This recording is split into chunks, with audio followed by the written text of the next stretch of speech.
actually started writing the tests in collaboration with the QAs, and the QAs would verify that things were there. So things have changed throughout the time, and back in 2007, we started seeing articles around mocks and stubs. So what that means is that when you have a specific interaction with a third-party tool, let's say a database or a message queue or an endpoint that is outside your control, you don't always necessarily want to test that as part of your work. Do you need to change it again? 1 second. Sorry. It's okay. Oh, that's better. Better? Yeah, perfect. Okay, so you don't necessarily want to test the third-party tool as part of your work. So we introduced this idea where we would mock and stub those endpoints out, and we would actually write our tests against those mocks and stubs. And it ended up that we had this idea of a testing pyramid. Anyone seen the testing pyramid example before? This is not new for software developers, okay?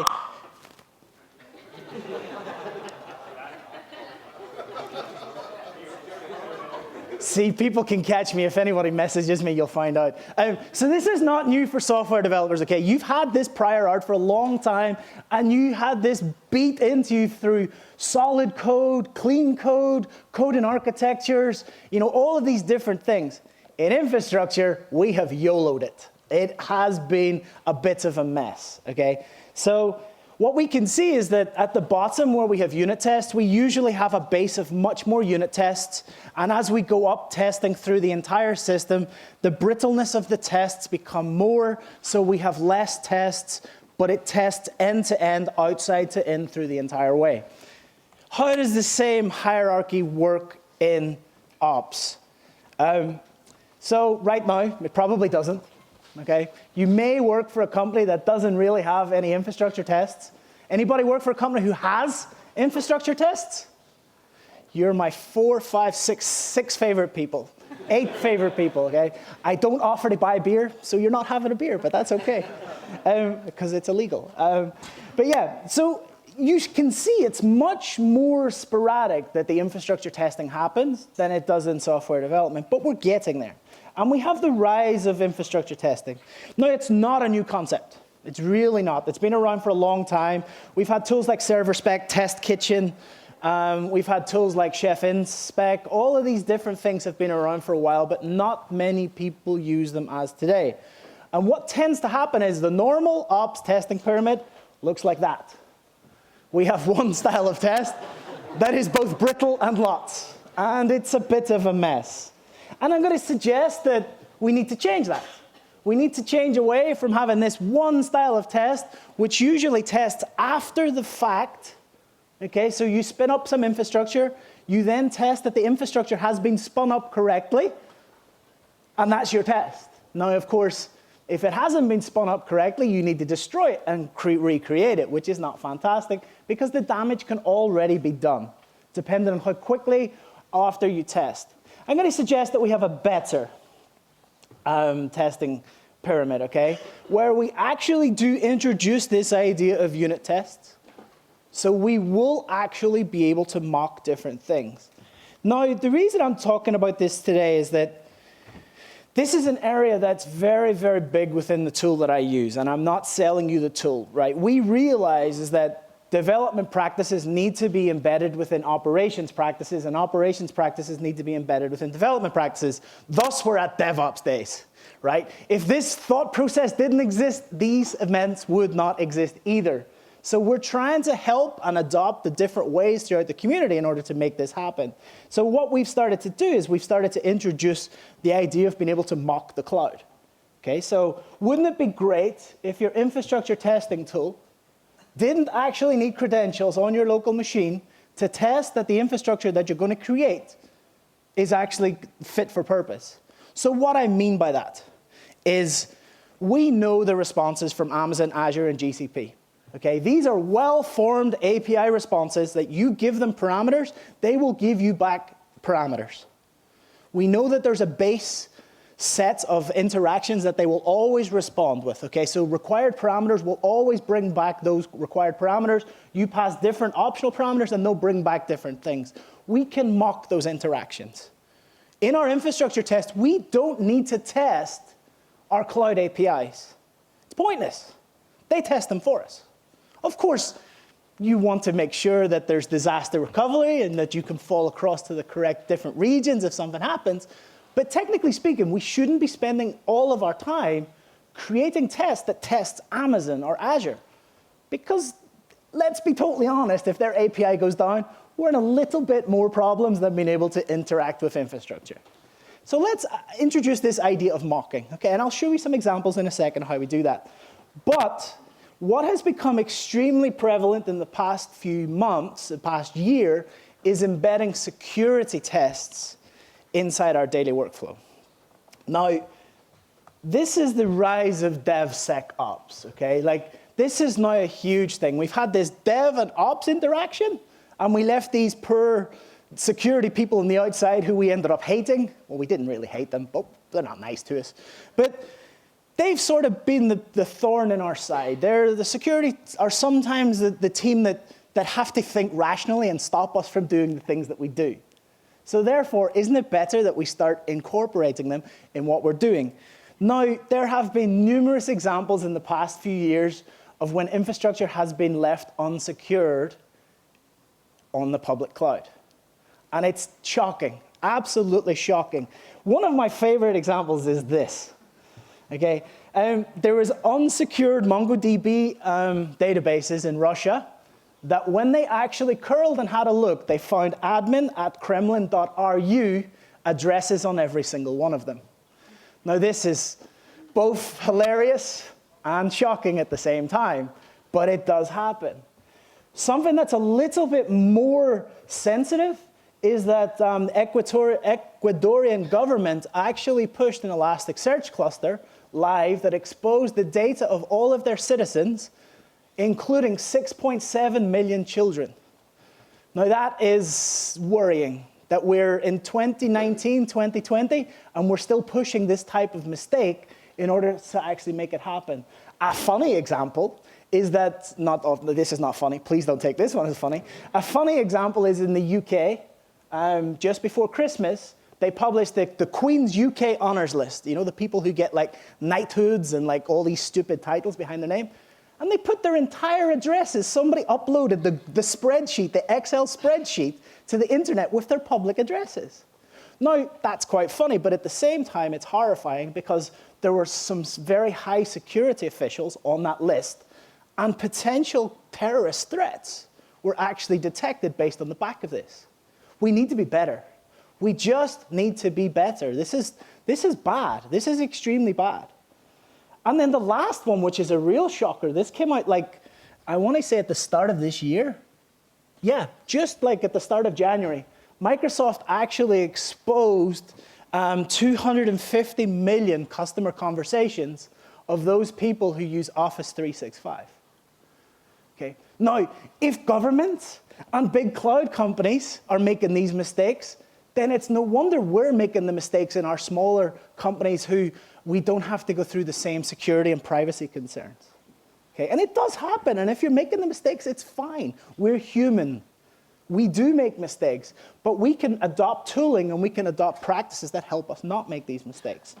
Security is not really our primary concern when we're developing infrastructure. I would love to say that it is, but security happens after the fact. And because it happens after the fact, we end up in situations like the ones I described above. There are many, many, many more examples. I'm going to suggest that the best testing pyramid for our infrastructure actually looks like this. Okay, where we have some unit tests, some integration tests, and an absolute boatload of security tests that go with it. Now, you do this, your security teams will start giving you hugs. Free hugs. Everyone loves a hug. Not just donuts or beer, but actual hugs. And they will be an extremely happy team if you can work with them on a day-to-day basis. Any security people in here? 1, 2 people. If your infrastructure team and your security and your application developer teams came to you and embedded their testing as part of their infrastructure, would you be happy? Yeah. There you go. You would make his life much easier. Really, you would. So let's actually look at how we can do this. Okay, I have 30 minutes to try and show some demos here. Please ask questions as we. Does anybody have any questions so far? No? Anybody just happy just to be here or to work for the day? Me. Okay, so let's write some tests, okay? Let's write some code and let's see how this works. So as I said, I'm going to use a tool called Pulumi to do this, but that's just an implementation detail. You can do this using your own custom tools or whatever tools you actually use to spin up your infrastructure. Okay, so the first test is we've got 4 different types of work, okay? And I'm going to enter presentation mode so you can actually see this. And we have like 3 different styles, and then we're adding a 4th, okay? So we have our Bdd style testing, okay? So Bdd is behavioral-driven development. Oh, you cannot see. Ha, I was hiding it. I see coffee, lack of coffee. We'll fix it now, it's fine. You see it? Okay, cool, better. So Bdd style testing is when you say, you sort of describe it in layperson's terms that everyone can sort of read, okay? So let's go and write some Bdd style tests, okay? So I've scaffolded an application, and I'll come back and show you this part in a second. But let's like scaffold some stuff. So the first thing we're going to do is create a new folder called specs. Inside specs, we need to create what's called a Spec Runner. I'm going to use Mocha.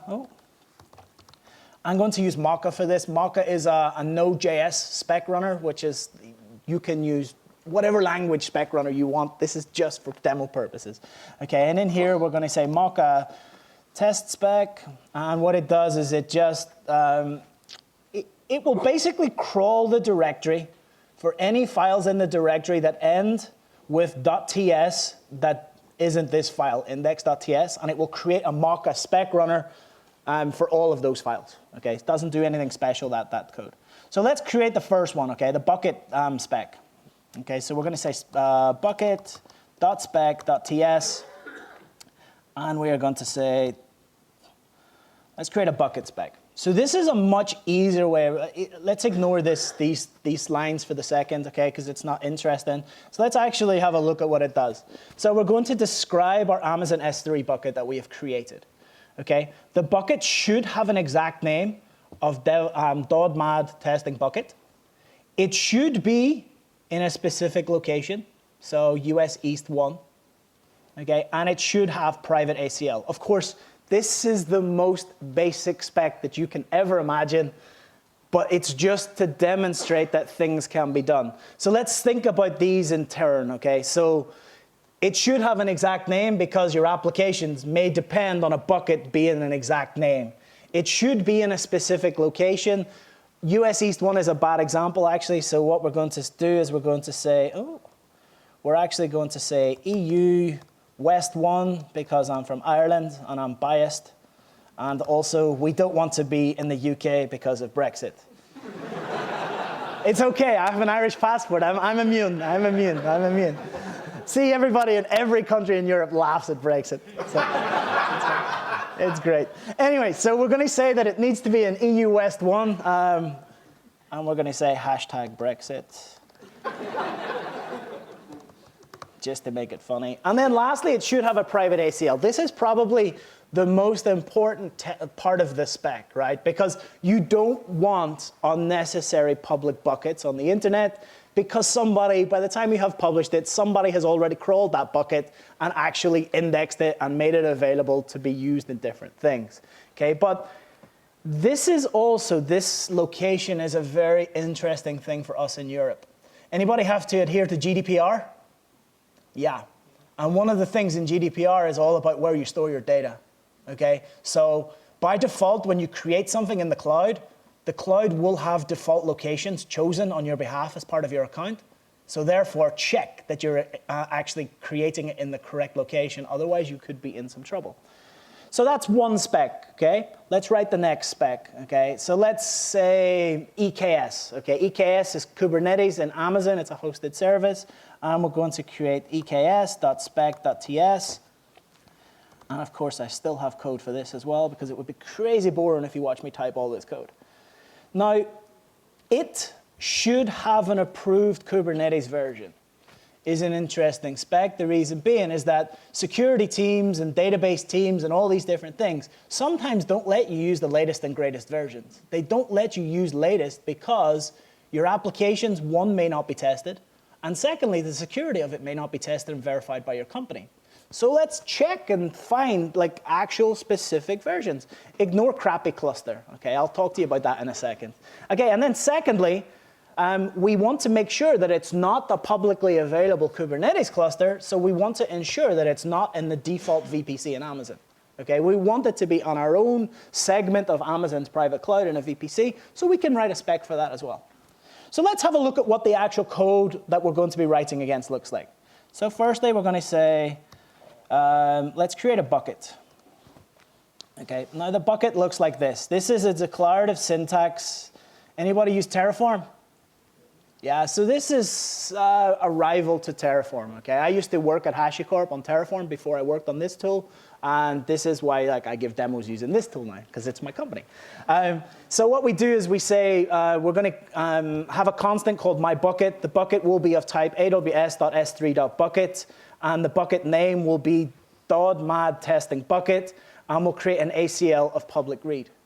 Okay. Anybody see any problems there straight away? The name. Sorry? The name. The name. Interesting. Okay. Anything else? The ACL. So immediately, because I have created these specs in advance that I need to know what I'm doing, and I'm writing some code, I know my code's going to fail, right? Demo. We want it to fail. This is one of the few demos I actually want things to fail. Okay, it doesn't happen much. And then secondly, we're going to actually add a bucket spec, and we're going to add a crappy cluster. And I'm going to tell you why it's a crappy cluster in a second. Notice there is no specified version, okay? And there is no VPC that is actually being passed to it.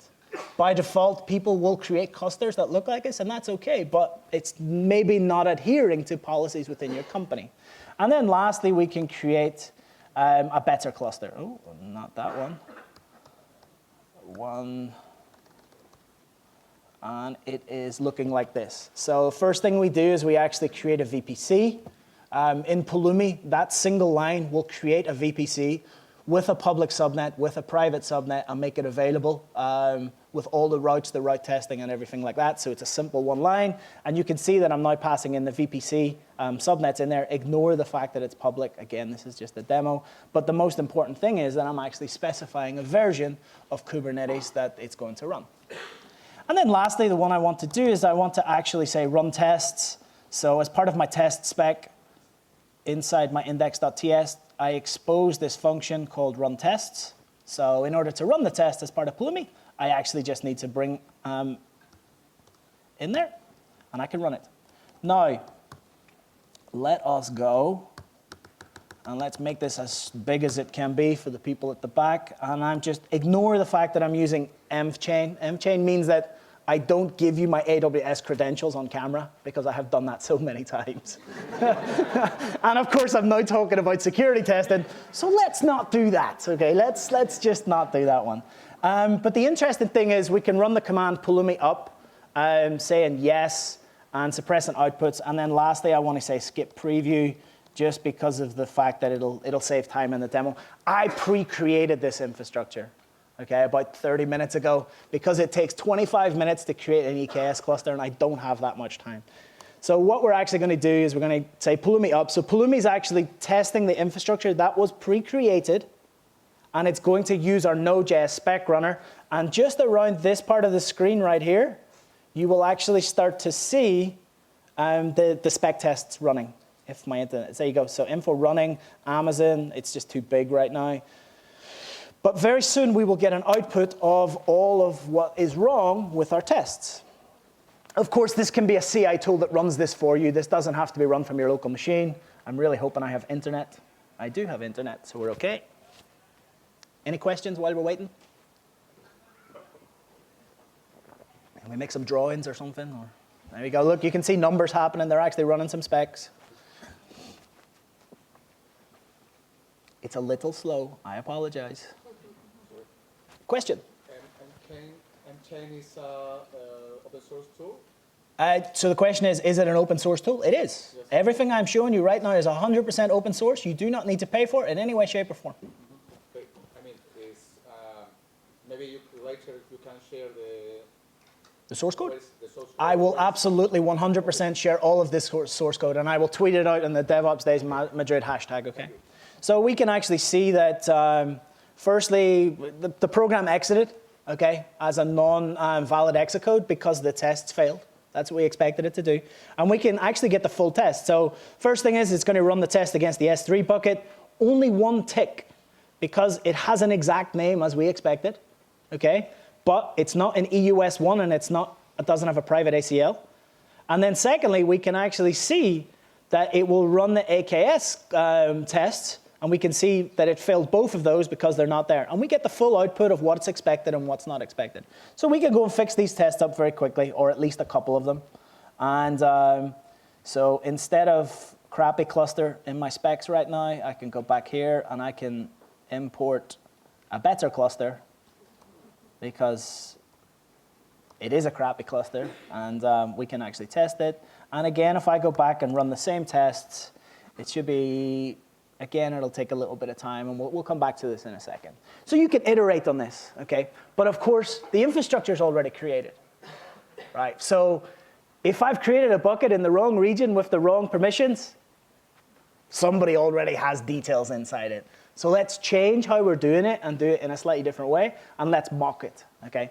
So the most important thing is I want to show you first is I want to show you that I have no credentials. So I have no AWS access keys, environment variable set here, okay? So because people are like, yeah, but you must have environment variable set. I don't, I'm not cheating. It would be awesome if I could cheat and get away with it, but I can't. So here we're going to define our define our infrastructure slightly differently, okay? So we're going to define a security group. Security group will have port 22 and port 80 access that is open to the world. If you take away anything from today, please don't do that. Like literally, if you don't even care about anything I'm talking about, just don't do that one. Like really. Security people will love you if you don't. We're going to create some user data because just as a demo, we're going to create an instance, and then we're going to just set some values that we can get back from the cloud. Okay. So I'm going to create a new file called ec2 tests.js. And I'm going to do some things. The first thing I'm going to do is I'm going to mock the cloud, mock the responses from Amazon. Okay? So I can say dot, and I can say mocks. And my mocks look like this. This is a new, this is a new feature inside Pulumi that we're working with right now in order to do it. That's not the interesting thing. Is what we're basically essentially saying is when somebody requests an EC2 security group, you are going to return these values, okay? When someone is asking for an instance, you are going to return these values.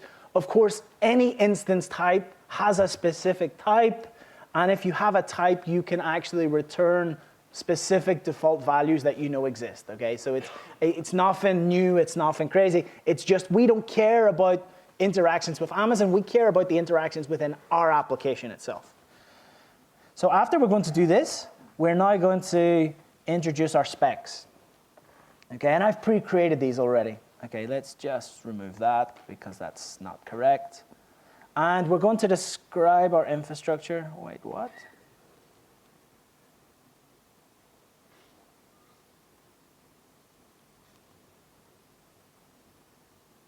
I put it too far up the page, I apologize. So let's say mocks. There we go. And now my specs, and my specs look slightly different. Okay, so I've imported that twice. I apologize in my demo. So we can actually say, right, we're going to check the server. We're going to basically say all instances must have name tags. Okay, one of my biggest bugbears in the cloud is when people do not tag their resources because I cannot find out how much it costs, what it's actually being attributed back to, and you end up in a ridiculous scenario of, if I delete this, what is going to happen? There's numerous tweets have come out from the Pulumi corporate account where it says Stack72 has just deleted all of our development databases. And I'm like, nobody's tagged them. I'm deleting them. So anyway, and then the next one is that we can say All of our instances must not use user data. Security teams sometimes hate the fact that people can inject user data into their images because they're not images that have been blessed and images that have actually been tested. You are effectively overwriting all of the work that has been gone through about the iteration of creating proper tested machine images. Lastly, we're going to say it must have a security group. Okay? You have to give security groups. And then one after that is we must not have port 22 open to the internet because there are a lot of little bleeps out there who will try and attack your servers. They really will. Check your logs. You will find a lot of people trying to hit port 22. So we can actually run these tests. And of course, we're running these tests against this infrastructure. So the first thing is we're going to see a failure right here. We're going to see a failure right here. Excuse me, this one. And we can actually see that things are actually going to be broken. So let's run the test. I have a few things that I have to do. Okay, so firstly, we're going to set, not that one. We're going to have a Node.js stack. Okay, don't worry about these two variables. These are very much Pulumi-esque implementation details that you don't need to worry about for the sake of this. But the more interesting thing is we're going to run Pulumi in test mode. What that means is it's never going to contact the cloud. And because it doesn't contact the cloud, you do not need credentials on your machine, which is a great way of actually having a fast, iterative work cycle in order to actually work. And then lastly, we're just going to use Mocha to run the file ec2tests.js. And you'll see it's extremely fast. There we go. So it's run all of those infrastructure tests in seconds, the way real testing should be. There you go, half a second. And we can start to see. So we're missing a name tag. We're using user data. OK, so let's go and fix them up. Let's actually go and make it work. So we can say tags. And we can say owner is stack72. We can remove this user data. Let's get rid of user data. And lastly, we're actually locking down port 22. And again, we can run the iteration. If this was happening in the cloud, of course, you've already created infrastructure that can be hit from the outside world. Lastly, we can see an illegal security group. What? Missing a name tag? Oh, it's not owner, it's name. And then a legal security group must name a security group. Huh? We're going to pretend that one works. I don't understand what I wrote for that. I told you, Spanish wine. So yeah, so everything's there, everything's working as expected. In fact, I can go and have a look at what the code does here and see what the name security group must not have port 22 open, that's correct. Must name a security group. That's the most ridiculous spec I've ever written in my life. But anyway, it's OK. So it's fine. So we can see that we can run a ton of these tests in isolation, and there's no problem, like really. And not only that, if somebody goes and changes your infrastructure code, and they remove like your tags or set specific groups and protocols, your CI tool can be running these tests continually on check-in as part of pull requests, and you can actually see when things are broken very, very simply and very fast before it goes to production. So that's the bottom level of the pyramid as number 2 unit test. And we've created the Bdd style for the second part of the pyramid, which is the integration tests, which are less. Let's go and write some security style tests, OK? Because those are much more interesting for us, and we can really see what's going on. So I have pre-created some infrastructure again, where I have some infrastructure in S3 and some infrastructure in compute. Question? Should I wait till the end? Or? You can shout now, please, by all means. OK, you need my help. OK, so tell me. So it means it's good. So it's good. So talk to me. How would you see those specifications being integrated into the daily workflow? Oh, interesting question. Myself, I'm a developer. Yep. I have a Terraform, right? Yep. I wrote a spec with security group. Yep. And it's declarative, so it is what it is. There is no imperative logic in there. OK. So technically, I don't need to have unit tests because it's declarative. It shows me what it's going to be, right? So good question, right? So the question is that why would I need to do this if I'm writing in a declarative syntax if you're using a tool like Terraform or so on and so forth? The question is, are you the only person that writes the infrastructure code?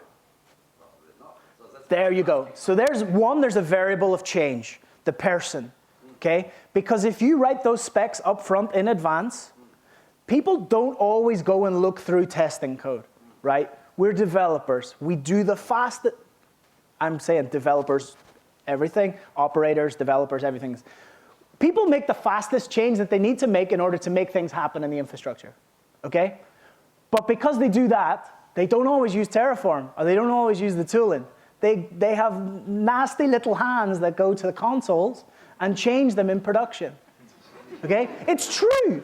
I have done it myself, and I've been an operator for 12 years, and I'm like, I gotta get this fixed. I'll fix it in Terraform later. I've done it a ton of times, okay? But the next time then Terraform runs an up, test will fail. The test will fail.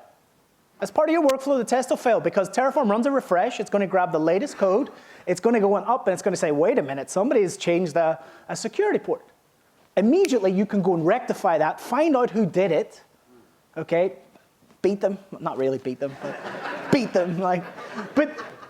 Yes, it's declarative, but it's only declarative if you stop them changing it through any other avenue. If you really want your infrastructure to be declarative, take away everybody's AWS access to the console. How unit test changes that? I mean, if person have access to the console, how unit test going to stop it?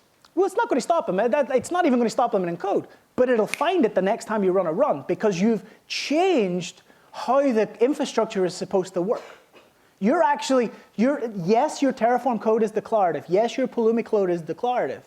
But it is not a real representation of exactly what is in production right now. Yeah, but then you do Terraform plan and you see the difference. Yeah. Why? So the test will fail. Do you always look at the output of your Terraform plan? Yeah. I don't. I wrote a lot of Terraform, and I still don't look at the outputs. So I really don't, because depending on how you write your infrastructure code, if you have monolithic infrastructure code, that you have hundreds of resources, you could have a plan that's going on for weeks on your terminal. And to try and read the output of that is difficult. So testing is a way of actually being able to do it. I'm not advocating that you go today and you write hundreds of these unit tests. Please no. Go and write the test that makes sense for some of the core infrastructure that needs to be as secure, as locked down as you need it to be. See the other stuff that's ephemeral, that changes on a day-to-day basis? It's not worth testing. Really not worth testing. It's the same as pragmatic testing in software development terms. Test what needs to be tested. Don't just go and implement tests just to tick a box and say, I'm testing. Okay? That's what we did in software development land, and then the rise of TDD meant that when we changed stuff around, we were changing thousands of tests. Test what is imperative for your company to keep active and keep secure and keep there. Databases are a great example. If you have a long-running database, test the security groups of the database don't change. You see what I mean? So it's about being pragmatic in terms of what you test and what you don't test. The next part, security testing, test as much of it as you need to. My question is more like, so I have a spec for the document. Yep. Right? And I have developers accessing that spec. Yep. But changing it. And how do I go about distributing those specs? So would I have, for instance, security team preparing those specs and having them accessible to everyone, so those specs run towards all the infrastructure, or would it be just this infrastructure code? Because you know how developers do. Great question. Test is failing. Great question. Where do we keep the specs? We keep them with the code, right? Not only that, you run the specs as part of your check-ins. So maybe what I'll suggest here is that I don't run any infrastructure code from my laptop. I always have a central machine that runs the infrastructure code for me. Therefore, in order to get the code onto the infrastructure machine, I have to send pull requests to our repo. Our repo does all of the checks that it needs to do, including the spec testing like this. And before it's even merged, someone gets eyes on what the specs are. At that point, it's merged, and then it can run out. Of course, developers can run this from a local machine and bypass it. If that's happening in your company, that's maybe a cultural thing that needs to be addressed. I'm not saying it's a wrong thing. It's just, it's not following the flow of the process. So I very much embed my infrastructure testing and my infrastructure creation as part of a CI workflow. And that sort of circumvents what the problem that you're trying to work out where it is. So it's always, before a pull request is merged, we get the outputs of these specs into our pull request, and we can actually see there and then if somebody has broken something that they shouldn't have before it even hits any of our environments. So spec testing like this may not work in your company, and I'm not saying it needs to. I'm just saying that there is a paradigm of testing that we have to think about as part of our infrastructure. Not saying that you go and create hundreds of these in this format.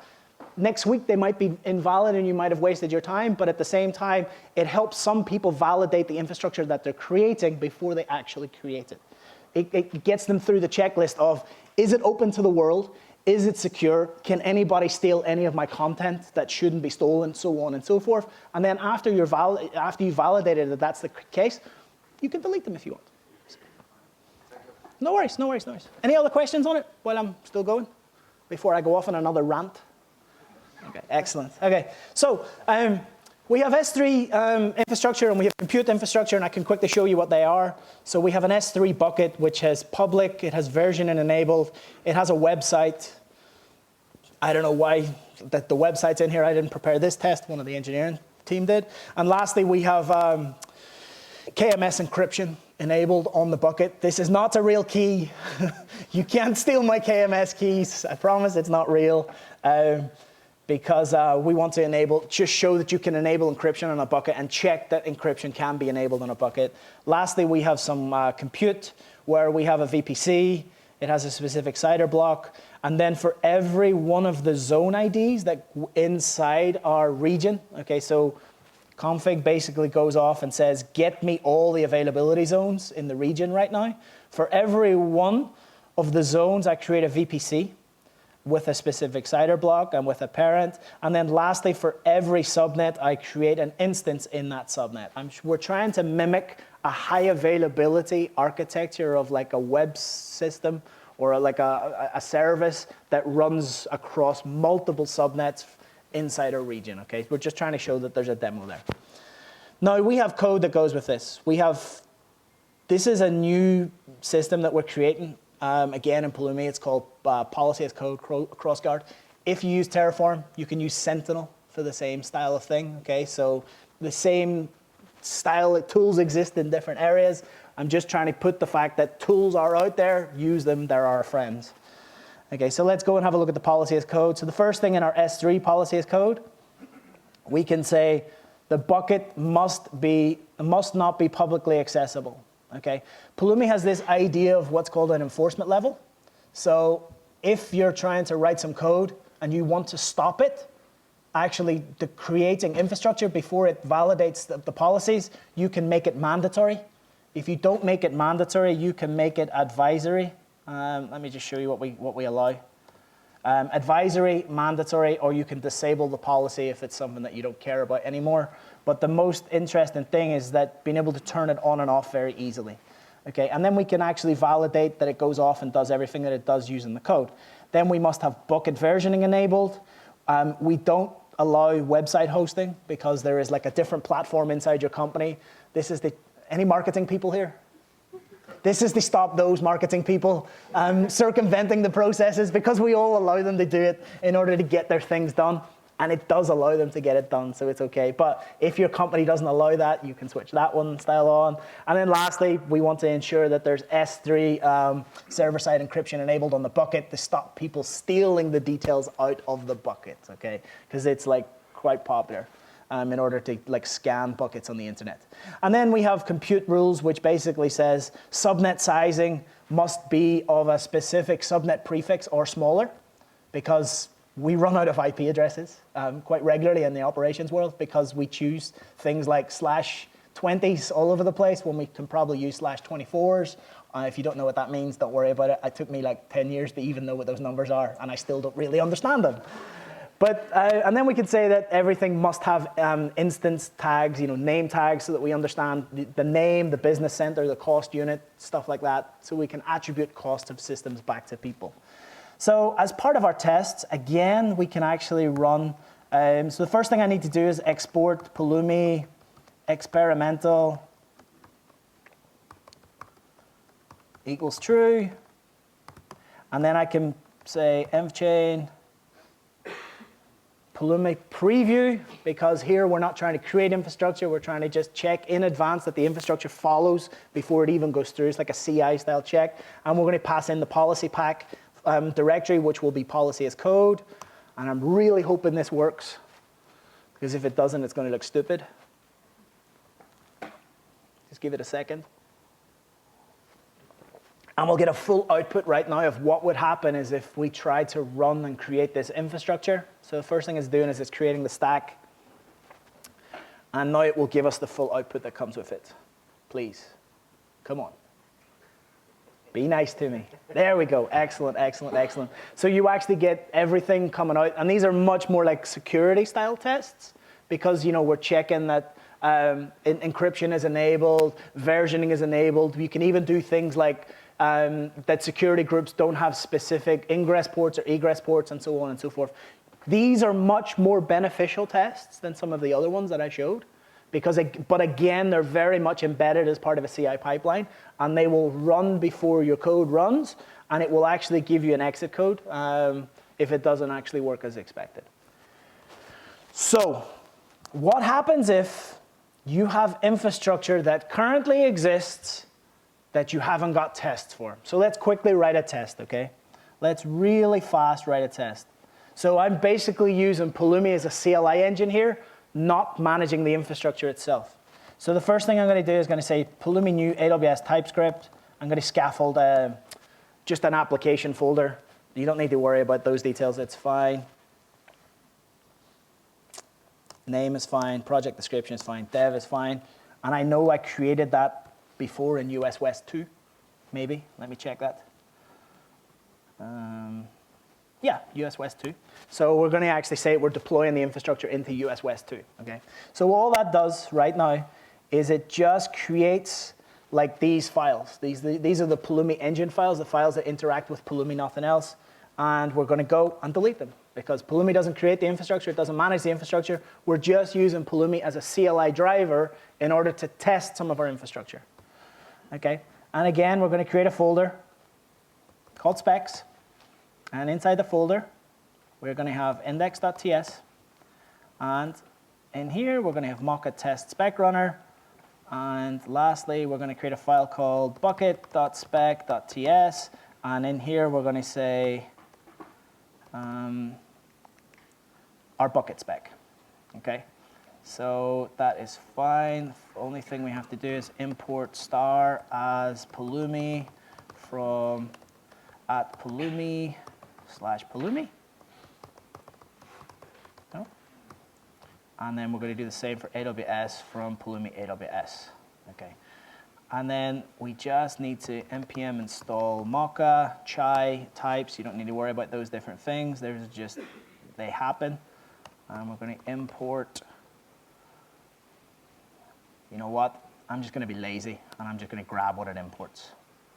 There we go. That's easier.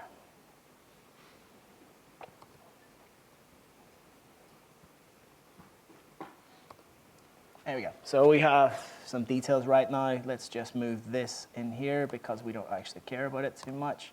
So right now, we're actually saying that as part of our code, we want to go off to Amazon. So we want to say, we know that the bucket is called that, or any piece of infrastructure has this name. We want to go off to Amazon, and we want to run that bucket name, get the bucket name, and then we check that it should be in a specific location and should have a specific endpoint. And the only thing that you actually need to index or run inside your Pulumi code is run tests. Nothing else. Why you not do it?